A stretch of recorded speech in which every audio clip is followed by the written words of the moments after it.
Vendredi 21 août 2020, chers internautes, bienvenue à cette nouvelle édition de la revue de presse sur JDC Plus TV, dernière sortie de la semaine que nous ouvrons avec le quotidien de l'économie qui parle principalement d'énergie électrique au Cameroun. Ce vendredi, le journal de Thierry Ekouti nous fait savoir que ce secteur tient désormais son fonds de développement. Le décret portant création, organisation et fonctionnement y relatif a été signé le 19 août 2020 par le président de la République, son Excellence Paul Biya. La même information est reprise par le quotidien Mutation. Dans sa parution de ce vendredi 21 août, le journal de Georges-Alain Boyemo s'est penché sur les enjeux de ce fonds dans un contexte marqué par une certaine instabilité du service au Cameroun. Nous restons avec Mutation pour parler de la commission de discipline du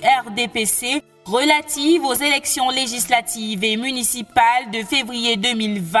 Ses membres ont été installés hier jeudi 20 août et d'après ce que nous dit Mutation, une centaine de cas d'indiscipline lors de ces élections est annoncée. La commission siégera du 24 au 31 août 2020 dans les locaux du secrétariat général du comité central à Yaoundé. Cette information fait également l'objet du grand titre en une du quotidien Le Messager, paru en kiosque ce vendredi. Le journal de Jean-François Chanon va plus loin pour mentionner que l'Ouest est sur des charbons ardents avec des militants des circonscriptions de Bafoussam Premier, Koutaba et Banka qui espèrent des sanctions vis-à-vis de certains de leurs camarades et cadres de ce parti.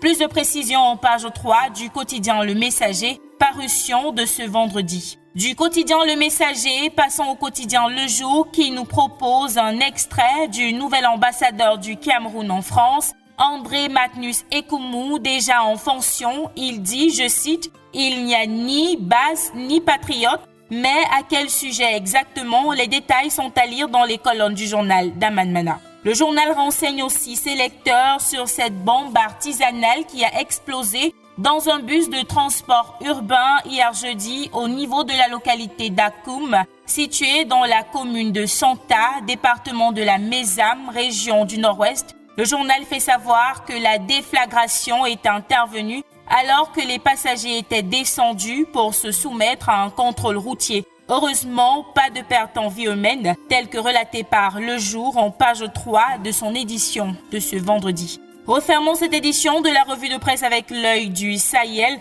qui nous fait savoir que l'État va débloquer 12 milliards de francs CFA pour reconstruire les zones attaquées par Boko Haram à l'extrême nord du pays. Il s'agit notamment des départements du Mayo-Sava, Mayo-Tanaga et Logone-Chari. Cette somme a été arrêtée lors de la dernière session parlementaire, tel que le journal explique en page 3 de son édition de ce vendredi. Et voilà qui vient mettre un terme à cette édition de la revue de presse sur JDC Plus TV. Merci d'avoir regardé, prenez soin de vous et à lundi.